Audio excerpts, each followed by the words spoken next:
Hey guys, let's talk about the EuFy camera's privacy zone setup. Here I have a EuFy SoloCam S340, but it works with any EuFy camera. Just need to find the correct menu, all right? So here on settings, just go there and look for video settings.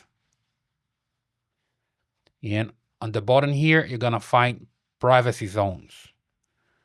You click on it and then you can add privacy zone. So be aware that you just have two of them, and this is the shape. You can't have different shapes, right? And also it's a pan and tilt camera. So you're gonna put the camera in a specific position and then you can use the privacy zones there, and it doesn't work if you're moving the camera around, right?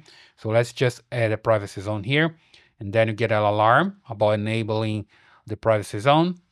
So just go to settings. In here, you see the privacy zones. Okay.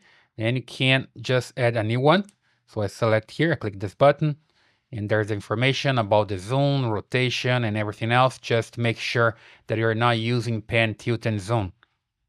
So got it. And now you have a square here that you can change the position and put whatever you want. All right.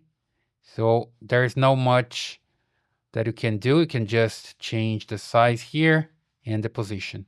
Let's see this one, for example, and then I can save and add another one. Okay, you just go to the right side here to change the size and put whatever you want and save. And now you see there's no option to add more privacy zones. You got two and that's it, right? So that's the way you can add privacy zones on a EuFy camera.